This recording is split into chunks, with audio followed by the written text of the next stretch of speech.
Rekomendasyon ng House Quad Committee na sampahan ng kaso si dating Pangulong Rodrigo Duterte at ilan pang personalidad kaugnay ng war on drugs ng nakaraang administrasyon. Ating pag-uusapan kasama si Undersecretary Jesse Andres ng Department of Justice. Magandang tanghali po, Yusek Andres. Magandang tanghali niya at sa lahat ng ating tagapakinig. Mabuhay kayo.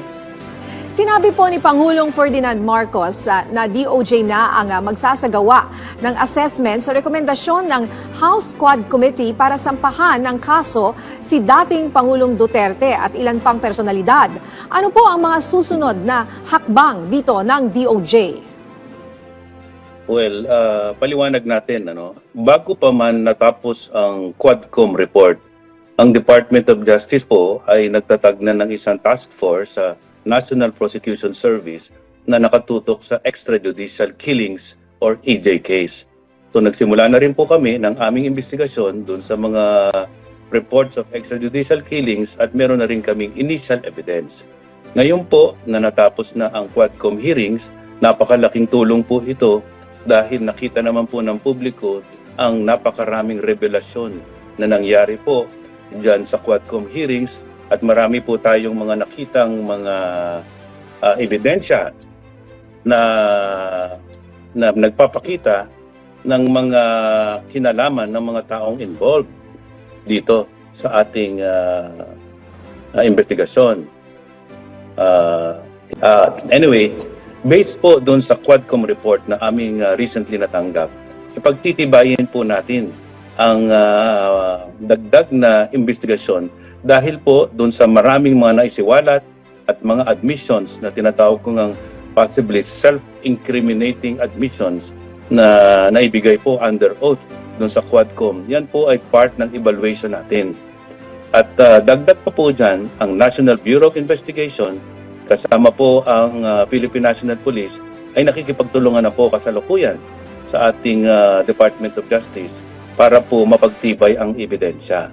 So it is a big help that the Quadcom has already taken the cudgels for inviting certain important resource persons. At dun, base po dun sa kanilang rekomendasyon nila, papatibayan po natin ang kaso. Pero may due process pa din.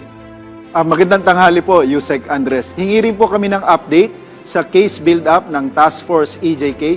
Kumusta na po ito? Yan. Tama po yan. Kaya po yung una kong naibanggit na naitatag po ng ating butihing Secretary Boying Rimulya ang isang task force specifically aimed at investigating EJ case or extrajudicial killings. Nagsimula na po yan at marami na po tayong nakalap na ebidensya. But now, dahil po ang area of concern is something very broad that we call crimes against humanity at saka violation ng international humanitarian law. We have to understand the bigger context because these crimes can only be proven if this is taken in a bigger context on a national scope. So, yung initial po ng mga thrust ng ating task force ay only for cases of murder. Kasi yun po ang normal na kaso kapag nagkaroon po tayo ng extrajudicial killing, normally ang maximum case is murder. So ngayon, iba na po. In addition to murder, we are also studying the possibility of filing violations of the international humanitarian law at crimes against humanity.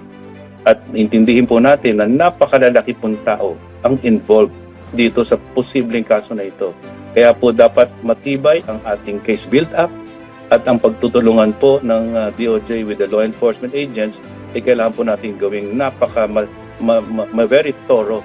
I just like to add, kasi iba na po ang panuntunan ng Department of Justice. In line with our human rights reforms program, hindi na po probable cause ang basis ng filing ng kaso. Para isang tao po ay makasuhan sa korte, ang antas po ng ebidensya ay tinatawag nating prima facie evidence now with reasonable certainty of conviction in court. So, hindi na po tayo pumapayag ng harassment cases lang based on probable cause. Mali po yun. Kaya po ngayon, dapat po masinsin ang ebidensya, solid po ang ebidensya bago po natin kasuhan ang sino man tao, malaki man o maliit, in bilang pagtugon po sa dikta ng human rights. Okay, so gaano kalaki po ang magiging impact ng mga findings o progress report ng Quadcom sa investigasyon at pagsasampa ng kaso laban po sa mga involved sa usapin at anong impact po nito sa mga ICC cases? Yeah. Doon po sa hearings ng Quadcom, there are two major issues. Yan pong una, yung pagkamatay po ng mga preso na Chinese sa loob mismo ng Bucor under state custody at meron pong namatay. At meron man po tayong trail of possible evidence that will show sino po ang mga kasabwat dun sa utos at pagpapatupad ng utos. Pangalawa po, yung pagkapatay ng PCSO General Manager. Meron na pong nagtestigo dyan at meron na pong trail of evidence showing who are the possible people involved. So we will use that as a starting point. We will talk to all the possible resource persons there. And if needed, we will grant them the stature of a state witness if their testimony is very much needed to ensure the conviction of the real perpetrators. So, yan ho, pagtitibayin natin yan. Hindi lang po yung mga testimonya na naibigay sa Quadcom, pero papatibayin pa po natin yung mga testimonya. Now, yung ginagawa naman po ng ICC ay totally different matter. Sila po, hindi po natin sila mapipigilan, tuloy-tuloy po ang ginagawa nilang investigasyon. But as of now, we are no longer a member of the Rome Statute under the ICC jurisdiction. So, kung ano man po ang gagawin nila, itutuloy po nila yon at we will wait for our intervention as needed, depende po sa progress ng ICC. Pero sa part po ng Department of Justice, we will continue to do our duty under the law to conduct the investigation and based on the evidence, possibly prosecute these crimes in court. So tatlo po yung posible: murder, crimes against humanity, and violation of international humanitarian law. So sisiguraduhin po natin na mabibigyan ang lahat ng involved dito ng pagkakataon na magbigay ng kanilang side. Whether you are a respondent or a witness, magkakaroon po tayo ng talagang very thorough investigation.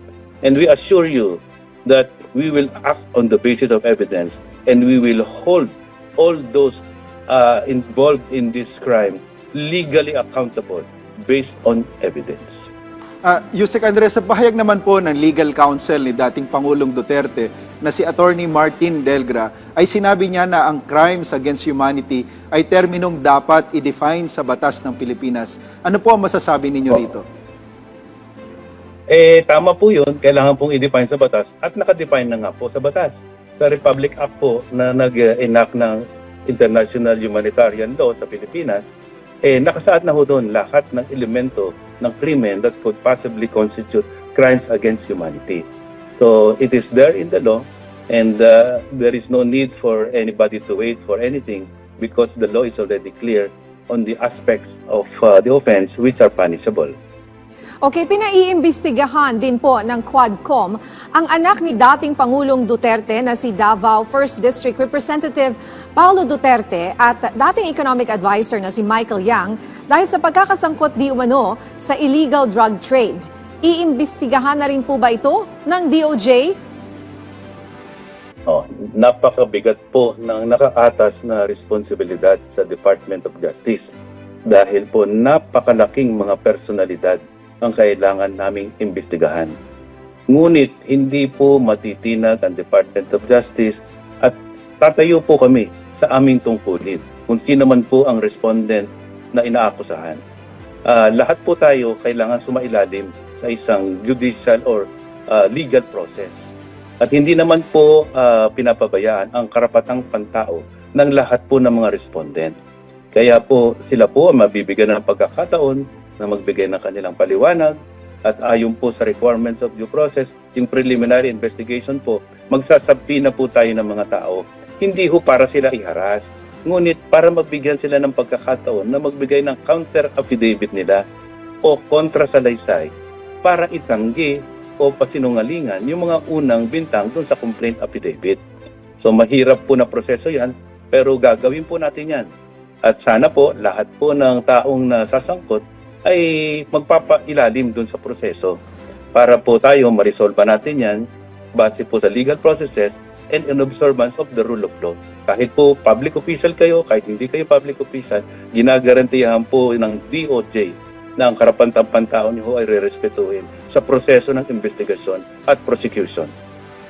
Kabilang din po sa pinakakasuhan ng Quadcom ang ilan pang personalidad kaugnay naman sa pagkakasangkot sa illegal POGO activities, kabilang sina Attorney Harry Roque, Cassandra Ong, Alice Go at iba pa. Ano po ang magiging hakbang ng DOJ tungkol dito?